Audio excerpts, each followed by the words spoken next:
actually working in a thesis for my master in international affairs in Bogota, which is related to digital diplomacy.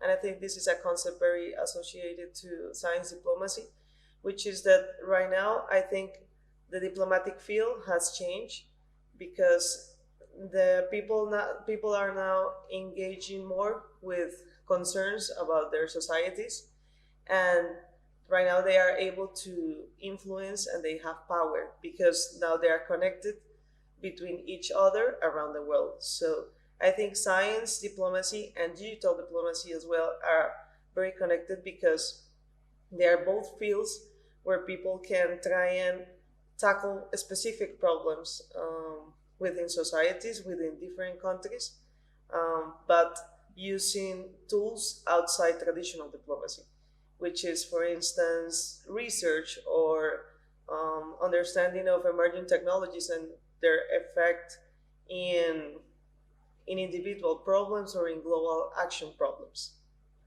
And do you think that science diplomacy, that it is present in your field?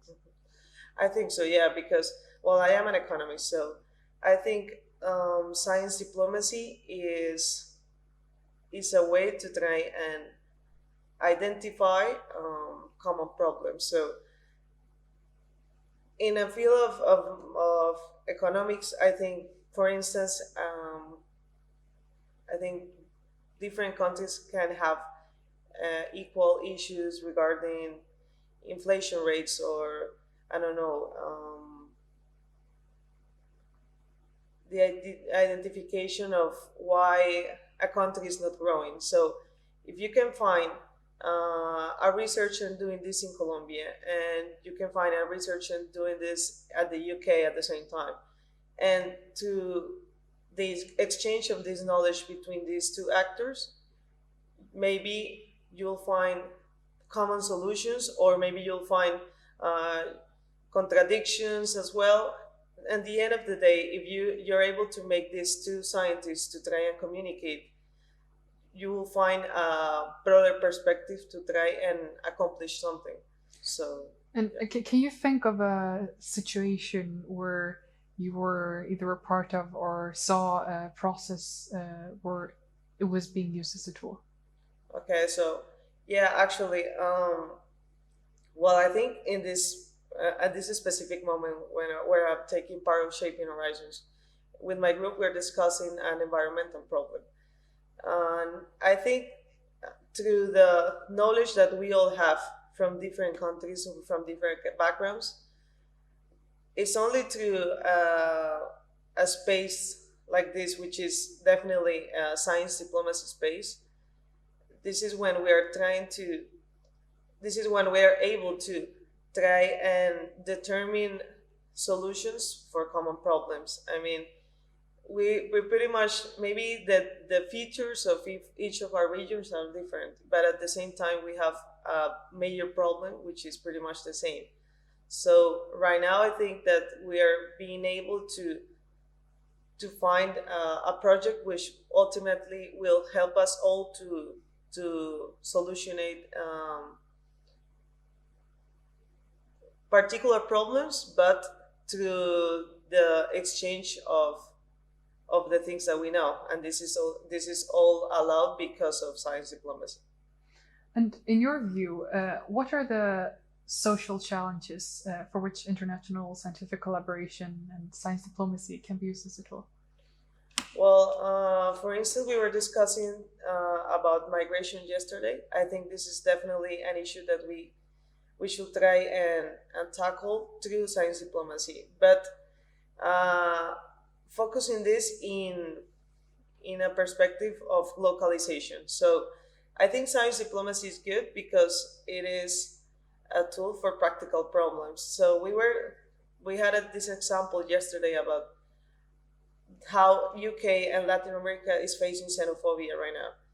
So we are facing it in Latin America because of Venezuelan migration, crisis migration, and in the UK, we know about this because of Brexit. So science diplomacy, I think it's a good way to try and um, construct solutions, but from a bottom up point of view, because through science you're able to identify like a very particular problem challenge, and then you will, starting from this particular challenge, you will find a particular small solution, but then this can be replicated in more other places where you'll find similar problems, and this solution might apply in a different way, but still will be relevant to try and find a solution.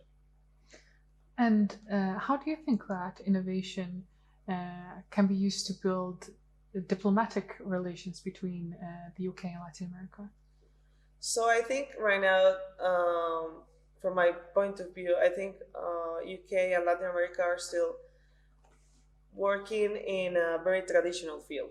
So we're still, I think our maybe our main resources are still being used for very typical problems that we were approaching on the last few years. But right now, I think innovation will be excellent to try and understand new ways of engaging from the two regions. So I would like to see us engaging in, for instance, more investment in science and technology, or more investment in how to understand the effects on citizens from the fourth industrial revolution. So I think innovation in this case is not only because innovation is normally associated with technology, but it's also because innovation help us to see the same things but from a different perspective that we were used to.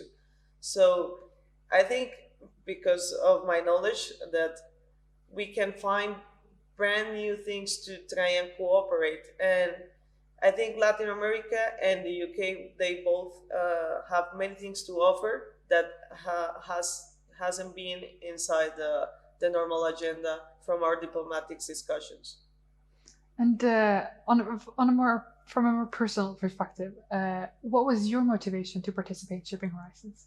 Well, first of all, I mean, the idea of discussing diplomacy beyond the traditional way, that was definitely the core that I wanted to approach in this summit. But at the same time, I mean, I have seen most of the profiles from the people attending, and the type of profile that you were trying to approach of people attending here, and this was just completely, I mean, amazing to be able to share thoughts with very young people that have already accomplished a lot for the sake of the planet, in the sense that there are many individuals that are already completing actions who are changing global problems. So yeah, just sharing with them the discussions around the issues still in the summit, for me that was definitely a go opportunity. I mean, I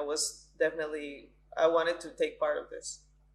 And do you think that after the summit you will continue implementing and working on projects that stem from Shipping Horizons? Yeah, I think so. I really like many of the different areas that you cover. I think this is something that I haven't seen in other kind of summits of gatherings, because you have a holistic point of view of what's the kind of vision that young people are trying to reach in order to try and make an impact in the world. And at the same time, I think from this first gathering, there will be many other more problems or challenges or opportunities. I'll say maybe opportunities to reach some other topics that are still there.